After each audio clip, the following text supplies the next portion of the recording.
Thank you for listening to this episode of the Tucumcari, New Mexico Area News Podcast, a roundup of what's newsworthy and what's going on in the Quay County area. Like our page on Facebook and join in on the discussion at the Tucumcari, New Mexico Area News discussion page. And now, here is your host, Gordon Runyon. Hello to all my fellow citizens in the Tucumcari area, which I take to mean Tucumcari, Quay County, and anyone else that cares to download this podcast. Thank you for tuning in. Thanks for listening. I'm your host, Gordon Runyon. On a windy day that Winnie the Pooh would characterize as blustery, sitting comfortably by the wood stove in my house. You might hear the wood crackling and all of that. I hope everything's going well for you today. I want to take a few minutes of your time. Thankfully, I appreciate you taking the time. But in just a few minutes, I want to discuss some bills that are going through the legislature in Santa Fe. As reported by the Santa Fe New Mexican, there are at least 2 bills that are currently in progress. Wow, there's the wind. You might hear that. 2 bills making their way through that might have a chance of getting all the way, becoming law. They won't both become law, but one might. And they're aimed at increasing the minimum wage in New Mexico. One of them, I believe, has a very sudden jump to $15 an hour. And the other one takes a little bit more time, like increasing the minimum wage by steps with the goal of eventually getting to the same place.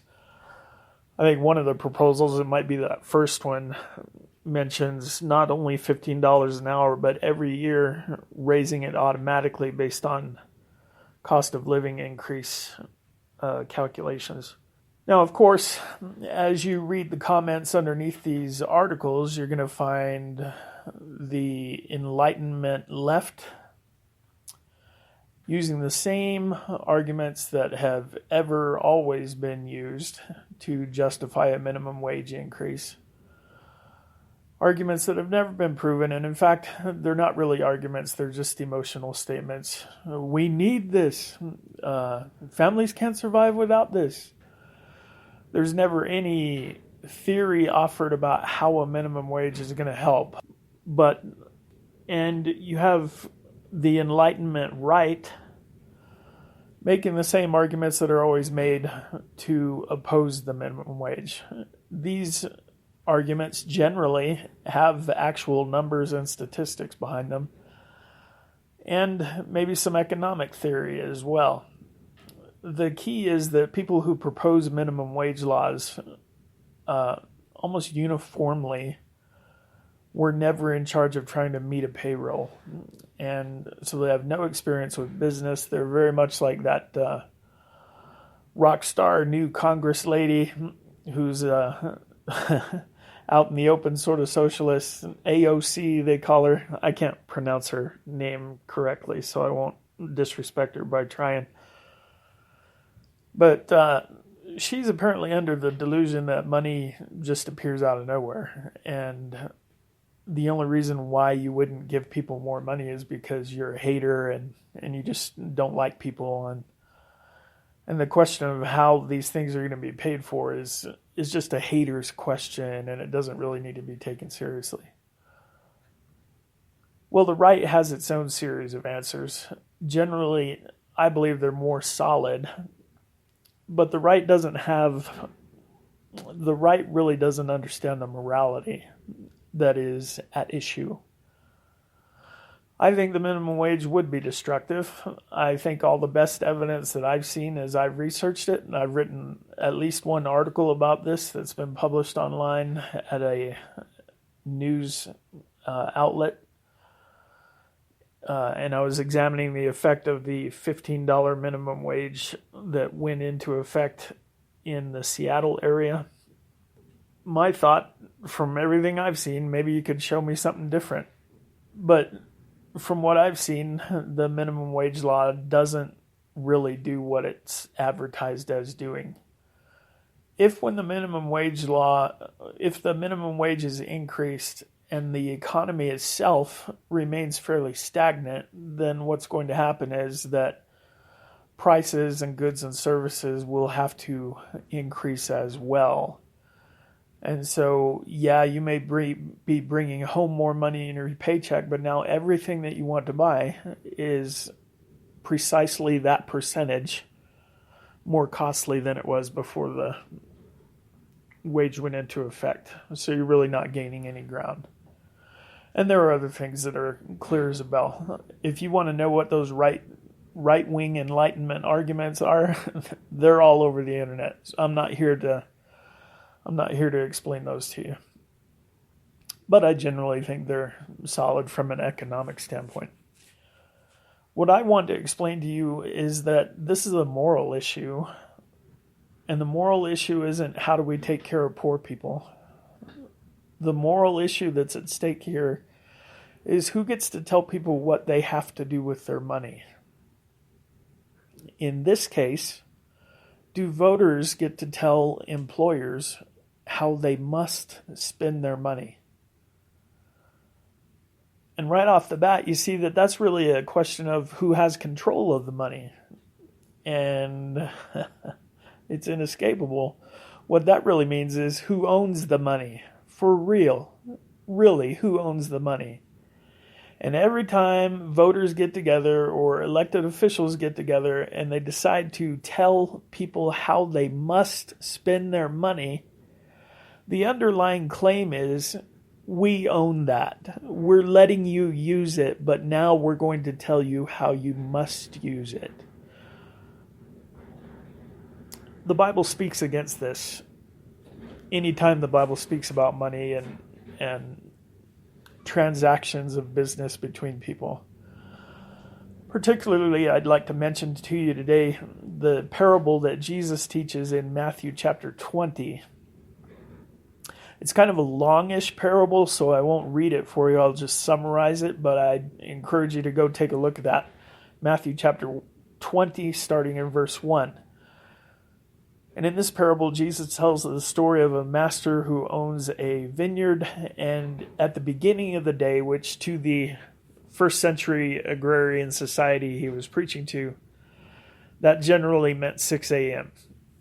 So at 6 a.m., he sends his foreman out to go, or the master goes out, and he begins to hire workers. These are workers who are available to be hired for the day in the marketplace. So he goes out and he hires some workers and tells them, go work in my vineyard, and at the end of the day I will pay you a denarius, which was generally accepted as being like a day's wage for a working man. He goes back at 9 a.m. and finds more guys standing around. He said, you go work in my vineyard too and I'll pay you. At noon, he does the same thing. At 3 p.m., he does the same thing. And 3 p.m., that was considered the 9th hour of the working day. 9 out of 12. So we're getting close here. And then he says that the master went out at the 11th hour, which is 5 p.m. He finds some guys standing around. He said, what have you been doing all day? Well, we're just standing here. What's your issue? Are you lazy or what? And no, nobody's hired us. And he says to them, well, you go work in my vineyard for the last hour and I'll pay you what's appropriate. And so they go and work. Now the workday ends at 6. The master tells his foreman, okay, it's time to settle up with our workers, so pay them their wages, beginning with those who were hired last. Okay, so the workers are done. They line up to receive their wages for the day. The ones who came in at the 11th hour were paid a denarius, which is a full day's wage. So this is pretty generous of the master. He's going to pay him a full day's wage for 1 hour. Now they go to the next group, and they also get a denarius, though they had only been there for a few hours more than that. And people at the very beginning, they start thinking, wow, he's given a denarius to these people who barely worked. That's extremely generous. So when he gets to us, I bet he's going to, double or triple what he said he was going to give us. Because we deserve more than them. We worked a lot more than they did. Well, then when it comes to the people that were hired first, the foreman hands them their denarius apiece. And Jesus said these workers become indignant. And they say, I know it's hard to imagine, but they say, well, how is this fair? You gave a denarius to these jokers who barely worked, and we've been out there all day in the sun working, and you give us the same as you give to them. And the master says to them, what wrong have I done you? When I hired you to work, I said, work all day and I'll give you a denarius. And here I am, I'm making good on my word. You agreed to this. And then he also says, or as a way of bolstering what he has just told them, he asks them a rhetorical question.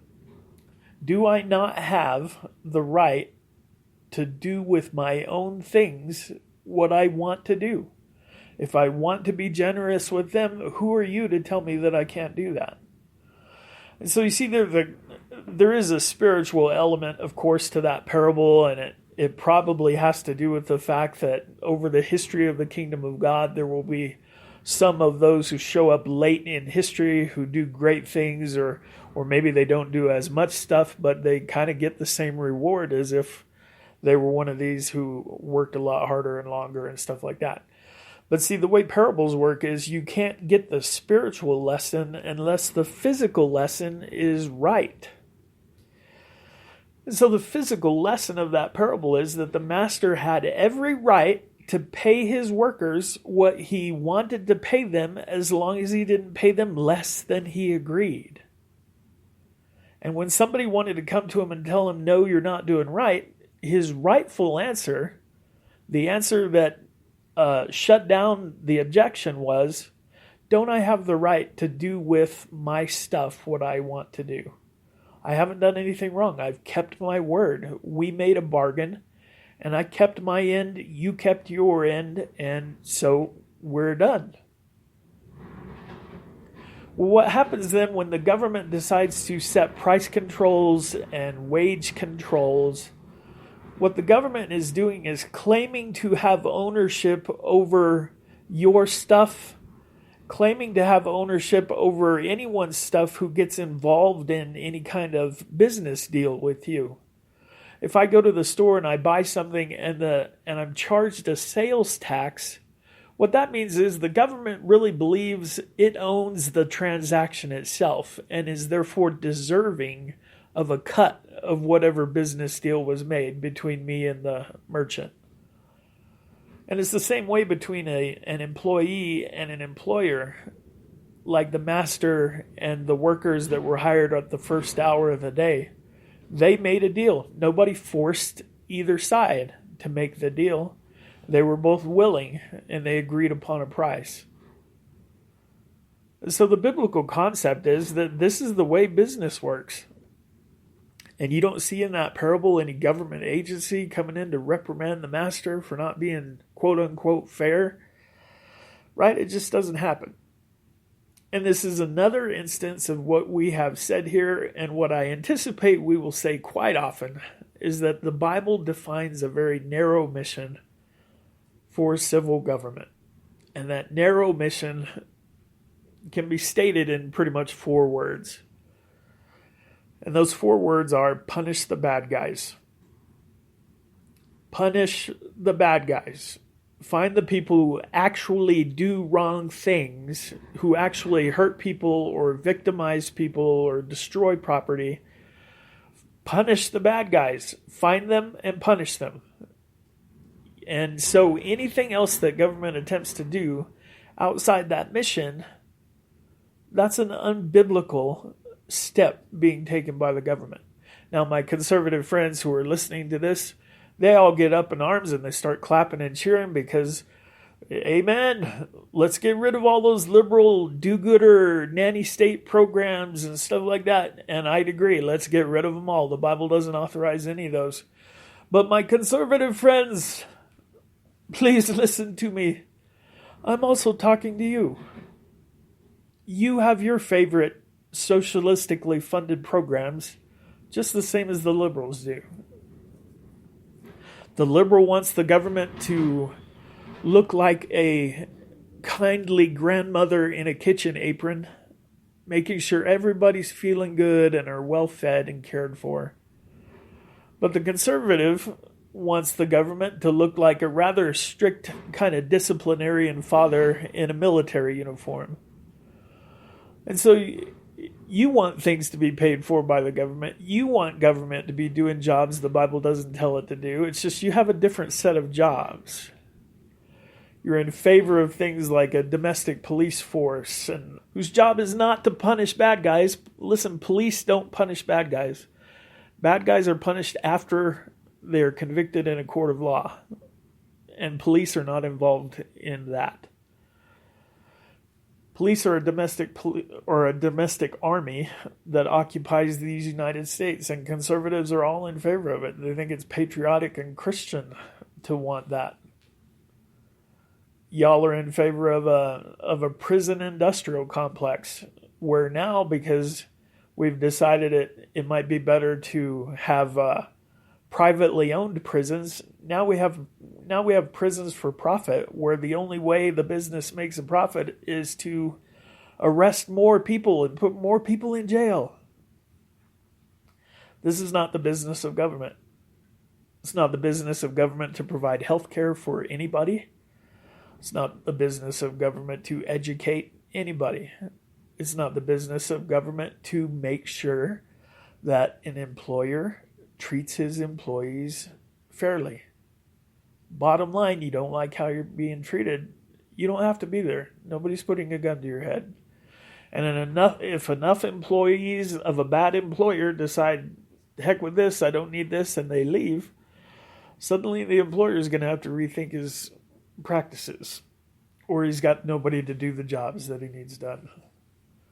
And so to bring this back to the minimum wage, it really comes back to the fact that, biblically speaking, government has no business telling business people what sorts of deals they must make, which is exactly what the minimum wage law does. It says to somebody looking for a job, you're not allowed to accept a lower wage. And it says to the employer, you're not allowed to offer a lower wage. You know, some of these low-skilled people who just really want to work and want to find a foot in the door and get involved in the industry of their choice, they might be willing to work for less than minimum wage, knowing that they will gain skills and training and experience and climb up the ladder. But they're not allowed to do that. And it's not even allowed to be an offer that's on the table. This is unbiblical, and it's by definition unjust. And so I really want you to think about these things. Find your state representative, your state senator, find Congressman Ben Lujan, find your senators, and just let them know, you know what, we're sick of it. We've had enough of it. Government telling us what to do. How about just let us try freedom? That might be a good thing.